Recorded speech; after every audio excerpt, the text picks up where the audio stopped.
On the 19th of May 2012, police were called to a remote west coast beach south of Auckland to investigate a grisly discovery. A lady was walking along Sunset Beach at Port Waikato with her dog. And there was a skull sort of exposed.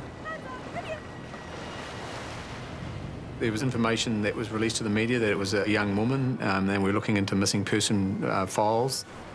We've had so many false alarms over the years, so I didn't think anything. I refused to get carried away. The ESR were able to extract DNA from the femur, and it transpired that it was Jane.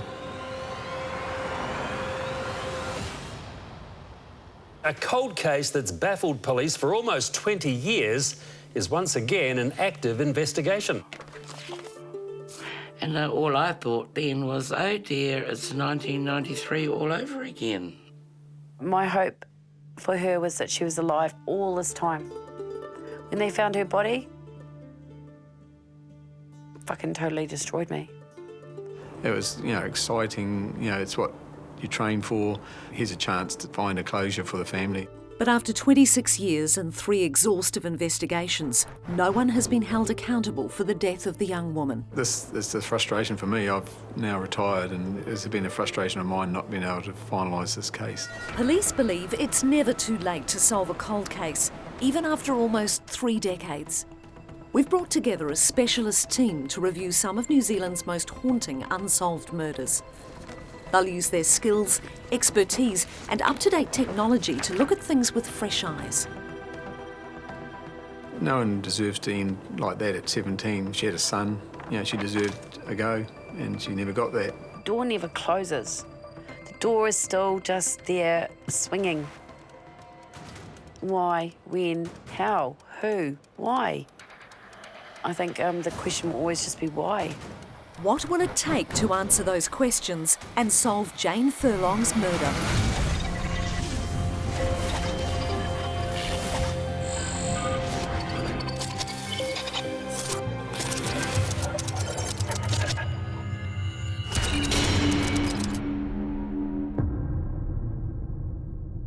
She's 17, a mother, a drug user and a prostitute, and she's missing. On the 26th of May 1993, Jane Furlong disappeared without a trace from Auckland's Karangahape Road. Jane lived a lifestyle that was at high risk. Jane was a 17-year-old girl who obviously, through her choices, decided to break away from home at an early stage. A bright girl for all that future. Yeah, it's so sad. Jane had been working on the streets for 2 years.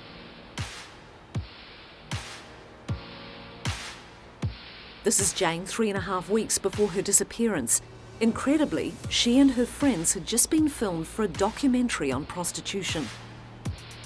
A month later, the camera crews were back, interviewing Jane's best friend Amanda about the night Jane went missing. Your best friend is missing, perhaps dead, and yet you're exposing yourself to exactly the same risk. That to me seems crazy. Why aren't you home? I've been doing it for 2 years, so just because someone's gone missing, which happened, doesn't mean to say that we've got to all stop making a living. Things like this happen. You could be making your death. Someone's got to die sometime. I first met Jane at Penrose High School. I was 15 years old, and we were in English class together. I didn't actually like her at first at all. She was very goody two-shoes. I was teacher's pet, and then she came along, and she was the teacher's pet. But Jane became more like my family. I was in 17 foster homes as a child. I didn't get on with my parents. What are you even writing in there? Nothing. Jane was bright and did well at school. And like Amanda, she'd spent time in foster homes. None of your business. Oh, come on. She's just amazing. She's just so amazing. We used to go out on Friday and Saturday nights and cruise up and down Queen Street and get picked up by random people in cool cars. Jane came home one day with $50 cash. Where did you get that? $50 was a lot of money. She explained that she had done something sexual for it. And because we were already doing that stuff for nothing, for love, for attention, for whatever it was, this was just an opportunity now to do it for a living. Fuck. 15. Oh, it's horrendous, you know. It just goes against everything you believe in, and yeah. Those two just did their own thing. And then they met Danny.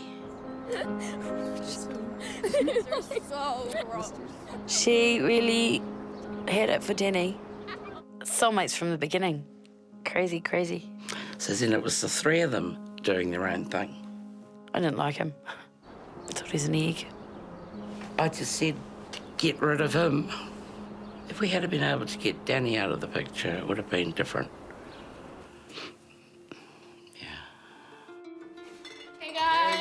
Jane and Danny burst in, and Jane was like, guess what? We're having a baby! Oh my God! She was really excited, and that made me excited, because obviously I was going to be the godmother. And I am. I'm Aiden's godmother, and I watched him being born. I was worried about being left with the baby, you know, because I knew she wouldn't be able to cope.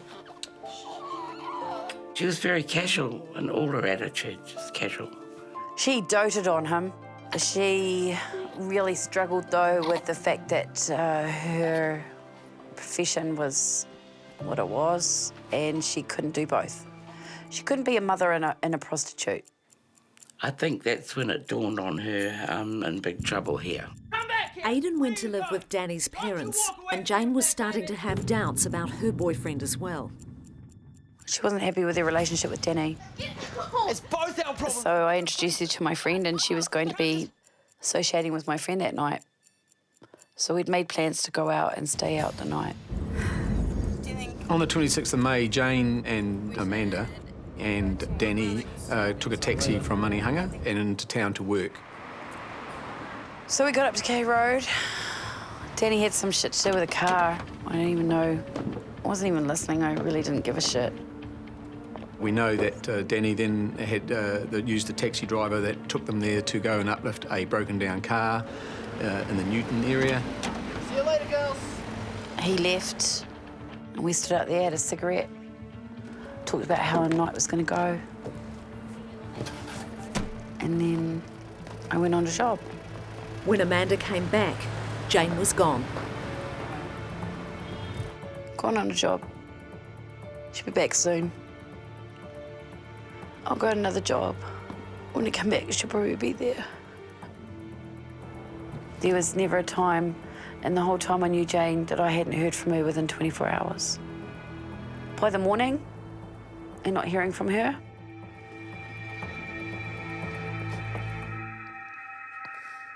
Jane's boyfriend Danny reported her missing over 24 hours later. Although police were concerned for Jane's safety, there was no concrete evidence that she'd come to any harm. First investigation in 1993 was closed as a serious missing person file, subject to further information, because the theme was quite strong that she possibly had left to go and get away from the scene. I have hoped until we found her body that she had actually escaped from Danny and gone and found a different life. The New Zealand Police spent some time and energy in trying to get the outcome for the family and for ourselves and for Jane. And that didn't help not having Jane. You know, a body always helps. Like, we're always hopeful. We're just waiting for that piece of information that's going to close off the file. It's always open. When 17-year-old Jane Furlong disappeared from Auckland's Karangahape Road in 1993, she was treated as a missing person. But 3 years later, when the case was reviewed, police were convinced they were dealing with something far more sinister. New Zealand's a small place. For someone to hide for that period of time and not leave a trace is very rare. Considering Jane's personality, she wouldn't have stayed quiet for long. In 1996, Mark Benefield was a 36-year-old detective. The case was intriguing because it was a missing person without a body. It's a challenge, and you want to close that challenge off and take some pride of the achievement that you get at the end of it. Even without a body, Jane's way of life gave police no shortage of leads. Jane is the focal point. So you work from Jane's lifestyle, the people that she worked with, some of the people that Jane and Danny lived with or associated with were involved in serious crime. Also at the time of her disappearance, Jane was helping police build a case against Stephen Colley, a serial rapist who'd attacked 8 sex workers. She was allegedly raped by Mr. Colley, but because Jane disappeared prior to trial, she never gave evidence at the trial. Had she been alive, she would have been a witness in the case. In 1996, police considered the possibility Jane had been pressured to retract or change her testimony, but had refused. There was talk that possibly could have been why Jane went missing. But when the case went to trial, 7 women still gave evidence against Stephen Colley. Jane was the only complainant who didn't. Colley was convicted and sentenced to 16 years in prison. 8 victims, 1 didn't turn up. Why was Jane any different to any of the other victims? We were comfortable that that's not what happened to Jane. Life on the street was dangerous, but Jane was also in a bad relationship. Missing person cases are littered with the partner who reports the deceased missing being the perpetrator. So Mr. Norsworthy was always a person of interest, and a strong person of interest. Danny, when questioned about what happened that night, was quite simple. They'd gone there in the taxi. He'd asked the taxi driver to go and collect his broken down car, and the taxi driver was going to tow it, but had to go off to get a fare, and that was the last time he saw Jane. In 1996, we did re-interview Danny. It didn't remove him as a person of interest. With no CCTV footage and no cell phone coverage to try and corroborate what he tells you was difficult. But Danny wasn't the only person of interest. There were many people in Jane's life who warranted investigation. Danny and Jane's associates are strong in the drug culture and also the criminal culture. There were a number of people that had a grudge or wanted money off Jane and Danny, and people have killed for less. In 1996, at the end of it, the investigation had advanced, but we weren't getting to a point of being able to take it to a prosecution. Fast forward 19 years with the discovery of Jane's remains at Port Waikato's Sunset Beach, and Mark Benefield is now the officer in charge of the new investigation. Well, we have a team today walking around in the rain trying to find who lived here. We've got a big gap to work through from 1993. The discovery gave the investigation a huge amount of new information, but not enough to charge anyone with Jane's murder. We've now brought together a group of cold case detectives to spearhead a new inquiry. Leading our review will be Paul Newman, who worked on the case in 2012 and is now the officer in charge. The gravesite is a very important scene for us. Obviously held the remains of Jane. It gave us a great starting point to work backwards to where she was found to where she had disappeared from. Detective Sergeant Tim Travis is the 2IC on the case. We now have a body. We have a massive advantage over the other inquiries. And I guess the big question was, why was she buried in Port Waikato? And Mark Benefield, now retired, but with 2 separate investigations into Jane's murder under his belt, his insight will be invaluable. You're always thinking in the back of your mind, I want to be part of that next investigation. The team has come together to analyse the cold case of Jane Furlong. Will a new perspective be the key to solving this homicide? The question I've got, and I think it's most significant to start with, is we've got Jane who disappears in 1993 in Karangahape Road, where she's working. She ends up down here, Sunset Beach at Port Waikato, almost 100 kilometres away. Where's the connection? Oh, it's significant. Really eliminates Mr. Random picking her up and taking her out to Port Waikato and so far away and so isolated. And certainly, someone has to have specific knowledge of the area to dig a gravesite so close to the lifeguard station there. You have to know about it, and you have the tenacity to dig a grave in the middle of a beach with houses nearby. And it would have been, in 1993, would have been a significant drive. Would have taken them, close to probably an hour and a half to 2 hours or more. The roads weren't that great then. Historically, homicide investigations have always revealed that there's some connection between the offender and the location where they choose to dispose of a body. Tim Travis was a young detective sergeant in 2012 and was also part of Mark Benefield's investigation team. It's a very bleak place and so remote, so isolated. Ironic in a way, that she was found, because I always thought that she's brought back to us so we could solve this. Nature's just a strange thing. Jane was there until time and tide decided to bring her back. Someone knows the area enough to have the gall to bury someone on a beach with houses around you, knowing that they're not going to get caught. You would assume that they've probably done it in the dark at night to limit, obviously, people seeing them from either the batches or from the car park area. You've got to have some instrument to dig with. The sand dunes itself are going to limit your ability to actually dig a very deep hole because things are going to start caving in on themselves. And you want to work fast because you want to get out of there. In the 19 years since Jane was buried, the beach has changed dramatically. Her gravesite was only uncovered because of the erosion of the sand dunes, so it obviously it pushed back a fair way over those near 20 years that she went missing and was found. And we know that the beach has retracted, a good 20 metres.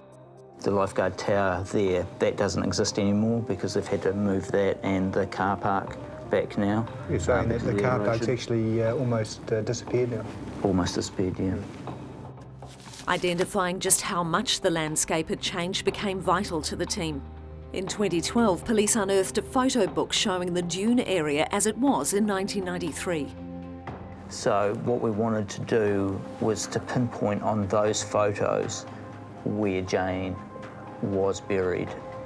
Using the latest technology, detectives, along with Greg Hamilton of GeoNZ, took these photos and plotted the eroding dunes. So as you know, we were provided with GeoSpatial data and we were asked to review that information. Serious Crash Unit, they did a very detailed topographic survey of the area. We aligned survey data with the imagery and we were able to identify the location of the gravesite with a high level of confidence. It's very, very close to that tower. The images also show just how lucky it was that Jane's remains were unearthed before being washed away by the tide. So 2013, this is right into the beach. So you can see the erosion line Huge amount here. of erosion, Yeah. even just within a year. Yeah. So 2012, the year of the discovery, you can see it's right on the edge of that dune. But back in 1993, the grave was 20 metres from the sea face of the sand dunes. Pinpointing Jane's gravesite tells police a lot more about the behaviour of the person who buried her. There's a radius or a distance an offender is prepared to carry or move a body before burying it. And it makes a starting point which could either be the car park at Sunset Beach or access way from the road. There was actually quite a significant divot or ravine in that sand dunes, which would be naturally attractive to anybody placing a body there because they would have been out of sight from not only the watchtower from the surf lifesavers, but also the line of houses, which were only about 50 or 60 metres away. Somebody who took Jane there had to have a connection there, to firstly know it existed and to be comfortable in taking Jane there, either dead or alive, knowing that they were safe. But then how deep did he put her? That's right. Well, and as you can see, I mean, they've put sandbags and bits and pieces around here to support the bank from collapsing while they're doing the scene examination. The person digging the grave would have had exactly the same problems digging into sand and it not collapsing. Yes, so we can speculate that possibly it wasn't too deep at all. Police feel certain the killer felt comfortable burying Jane at that location. So what is the connection to Port Waikato? We never went down that way. It was always out west, Bethel's Beach or Murawai or something like that. We never went down that way. We have no links to Port Waikato whatsoever. Every person we spoke to basically was asked that question of how well did they know Port Waikato, but there was only one person of interest who had a link. What we do know is that one of her associates had a family batch down there. That person was interviewed and was quite open about that connection. They front-footed it in the interview, acknowledged that there was that connection there through the family, but because they had become estranged from the family, the person said they weren't welcome there and so they didn't go there very often. They did accept that they had taken the boyfriend down to Port Waikato several times, but that was the extent of it. And when we put it, the connection to Port Waikato and the suggestion that her boyfriend had been out there, he denied it completely. That's right. Stating that he'd never been there. You're left in that really challenging situation where you have one person saying one thing and one person saying the other, and it's very difficult to corroborate either. With two strong persons of interest pointing the finger at each other, the team is left hunting for the holes in someone's story. 17-year-old Jane Furlong went missing on the 26th of May 1993. She was last seen in her usual spot on K Road by her friend Amanda and boyfriend Danny, just as she was about to start work. When something else happened, I just hate that they're captured you and do something about it. People like that shouldn't be allowed to roam around. 19 years later, she was found 90 kilometres south, buried in the sand dunes at Port Waikato. The cold case team now believe the key to breaking this case wide open is the offender's link to the gravesite. The significant part now, of course, is we've got the body and we've got a location we have a scene. Something they didn't have in 1993 and 96, which we can start putting context around a lot of the information that they had back there. But we can't get past the fact that that we've got one person within that circle of friends closely tied to that particular location. And it's significant because it's such a distance from the city.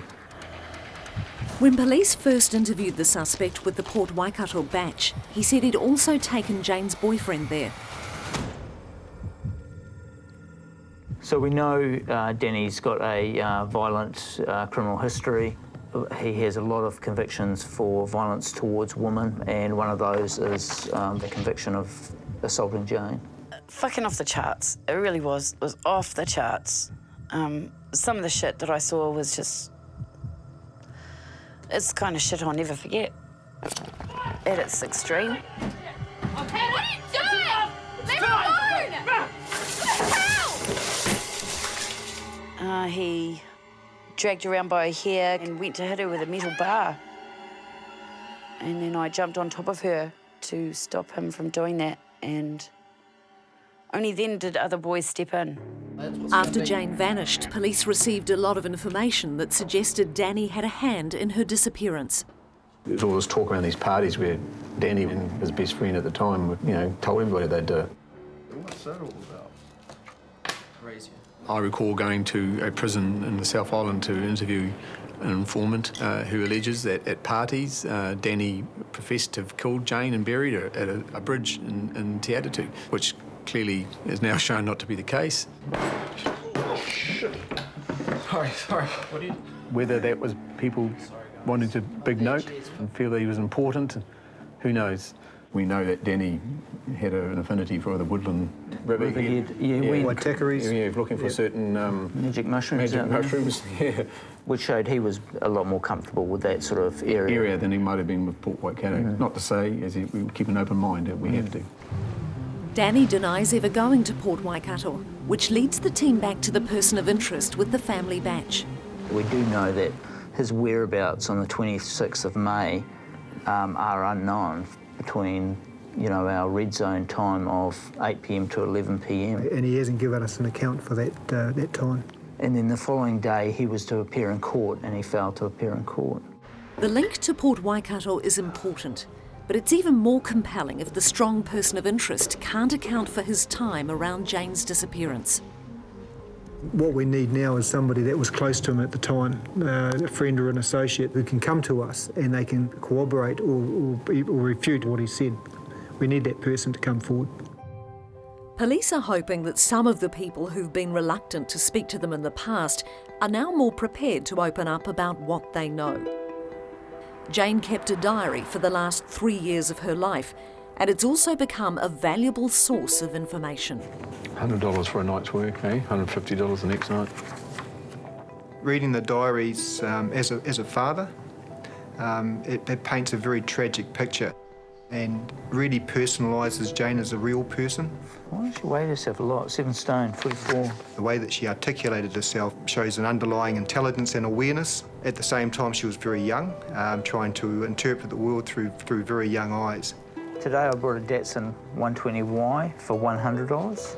Meticulous sort of records of her money and earnings and stuff, and who owes who money. Every financial transaction had been recorded to some extent in the diary, which tells us things. How much she paid for cars. She bought the car that had broken down that Danny was driving, and obviously there was another car that had been taken off them. That's right. Well, significantly, of course, she pays for the what was the Oldsmobile, which was the subject of the Crossbow incident. You have this really intriguing sort of incident we coined as the Crossbow incident.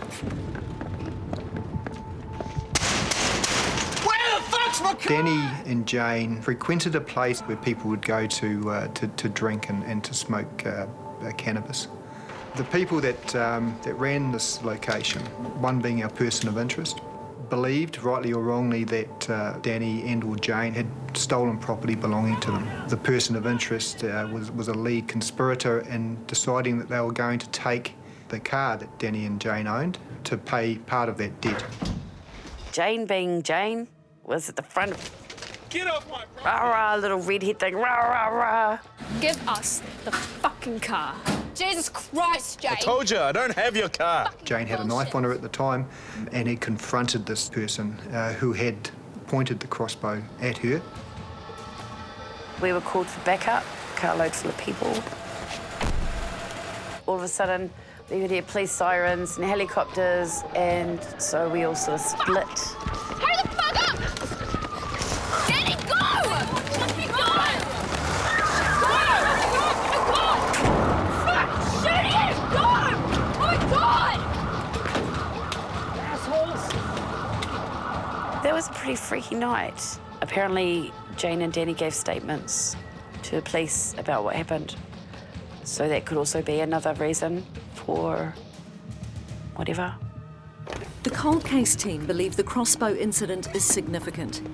It was only 5 months before Jane's disappearance and marks the start of escalating tensions between Jane and her friends and a group of people who are of interest to the inquiry. I told you, I don't have your car. Fucking bullshit. Our person of interest is central to that plot to take the car off Danny, and that starts a series of events which you see sort of unfold not only over that day and night, but also has a flow-on effect. Yeah, 4th of March 1993, she writes, Shannon rang up and told me to tell Danny he wasn't welcome around there anymore. It appeared to aggravate their relations. We know that because the gangs now were involved. The heavies went round there and threatened Michelle and him. They wanted to exact their debt, and they were busy at the time going systematically around the associates of Jane and Danny and doing what we'd call now home invasions and taxing them. She pissed people off because she was a woman that stood her ground, didn't take any shit.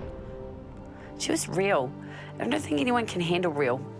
Take that little girl down, she's only 15, 16, she's just a little girl. What does she know? You wonder if they're a little bit out of their league, dealing with violent people, gang members. You wonder whether they knew what they're getting themselves into. We know that she owed money to people. One of those people may have gone a step too far and killed her. From all the statements we've taken, all the witnesses we've interviewed, you never see that that debt paid. Well, if we add to the fact that where she was found and then link it to that person who's linked to the group of people around that debt, then it's that possible line in the sand. And he's the only person with a fixed connection to Port Waikato and that group of people. That's right. And for me, that is the significant connection. Have the team uncovered a perfect storm? A person of interest with an unresolved grudge against Jane and a connection to Port Waikato. 17-year-old Jane Furlong was last seen working on Auckland's K Road in 1993. The mother's remains were only discovered after years of severe erosion exposed her resting place. The cold case team now turn their attention to what was in the grave. We've got things that we've found in the gravesite, and when we know what's there or what's missing, and which only the killer will know. Investigatively, that's really, really important. Obviously, Jane's remains were found in the grave, and it was the items that were found in the grave with her, and some of the items that weren't, that have given the investigation sort of a really solid base that we have to hold very closely to our chests. Jane was last seen in an outfit she'd typically wear to work. Danny states that Jane was wearing a black long sleeve lacy top, black cotton short mini skirt, a black high heel shoes, brown leather jacket with tassels on the arms. But she also had a change of clothes with her. On the 5th of June 1993, Danny further states that Jane put it into her canvas bag, her jeans, and her black Jack Daniels t-shirt. It was really interesting, the items that when they came out of the grave that we had to give to the ESR. To the layman, you'd think, oh, there's nothing coming out of that, but the work they did in unravelling the strands to help us identify the pieces of clothing was extraordinary. Literally unpicking what was some very confusing items. Certainly. It wasn't readily identifiable. Unwilling to compromise the investigation, the team will not divulge everything found with Jane. However, the detectives are for the very first time prepared to reveal significant detail. Within the tangled mess, we were able to identify approximately 8 items of interest that would potentially help to identify what clothing and what Jane had with her at the time that she went missing. It was very unusual. It's not a sort of case that we encounter regularly at ESR. We probably are involved in body recoveries only maybe once a year, and very rarely are we involved in body recoveries where the person has been dead for a number of decades. I could see there were threads, there were overlocking threads, there was indications of sewing, there was indications of elastic. It was just a matter of just laying everything out, looking to see what matched in the way of colour, what matched in the way of overlocking pattern. We were able to identify that there was a t-shirt present. We had the manufacturer's tag at the top, which highlighted the area where the neck is, and we also obviously had the sleeves and the body of the shirt. The painstaking forensic analysis of the gravesite has given us an inventory of what she had with her when she was buried. Will identifying these items be the key to solving this cold case? The black t-shirt certainly opens up the investigation's timeline.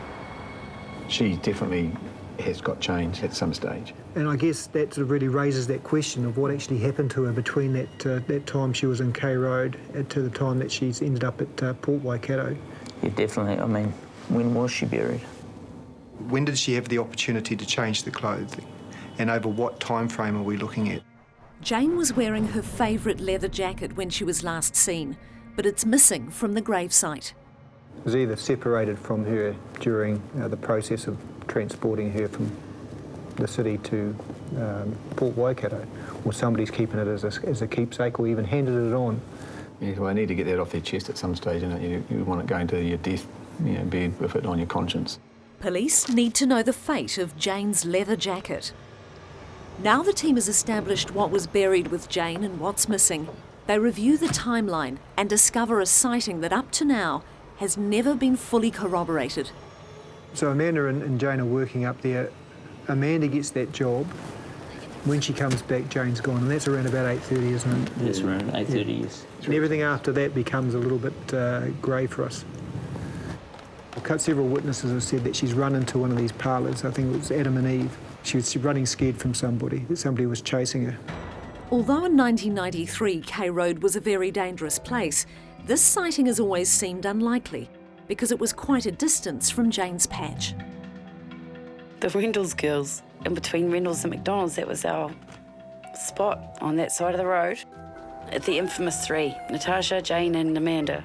Everybody out here knows that there's a risk they're taking, but it's a risk that we're willing to take. Jane and her group of very young prostitutes worked on an area between Upper Queen Street and Mercury Lane outside Rendles. 500 metres along was a completely different set of women. Jane and her associates weren't welcome there because there had been previous conflict between some of the older women that worked at the other end of K Road and them. In 1993, not only did it seem unlikely that Jane was at the other end of K Road, there were also differing reports as to who was running. But there was some confusion over whether it was in fact Jane's friend Natasha that was actually the one being chased. Which then was a little bit confused at the time as to who actually saw who. Natasha Hogan and Jane were very similar build. And obviously attired in similar ways, so were often mistaken. Well, but sadly, Natasha was killed shortly in '96, and we couldn't speak to her again, which was very sad. Fellow sex worker Natasha Hogan was never able to clear up the confusion because 3 years after Jane went missing, she was murdered by serial killer Hayden Poulter. However, on review, the 1993 file clearly shows that Natasha had spoken to police about the incident. She had heard the same story about Jane running into the Adam and Eve's. It could only have been Jane because Natasha would have been speaking about herself. And now the team uncover another witness to corroborate Jane fleeing. Sometime later, we had a third person that was also working in that location and was able to pretty much tell us the same story. She gave a statement to us saying that Jane ran into the parlour and asked to be hidden, and she gave her name to her as Jane Furlong. Then two heavies coming in to the parlour and asking for the person that ran into the parlour, and then they went off, and obviously then Jane fled from the parlour, and that was the last sighting. Between that particular witness and the other two, it was frustrating that that particular line in 1993 wasn't followed through. Could have actually really tied up that link across here as to where she is and what she was wearing at the time and all the above. With 3 first-hand accounts of Jane running scared that night, police believe the sighting at Adam and Eve's is highly credible. But it still leaves the question: why had Jane strayed so far from her usual territory on K Road? 17-year-old Jane Furlong has been dead now for longer than the short life she was allowed. But after 26 years, police have uncovered new information that could bring some justice for Jane and her friends and family. I still wonder to this day why her and not me. I was in the same position as her, working on the same street, involved with the same people, doing the same drugs. Maybe if we find out why she was killed, things will make sense. Until then, nothing makes sense. Police have always believed the last sighting of Jane Furlong was around 8:30 in the evening, standing outside Rendell's, where she usually worked. But after re-examining the file, there's now strong evidence of a later sighting, 500 metres away, of Jane running scared from someone who was chasing her. But what was she doing at that end of town, on someone else's patch?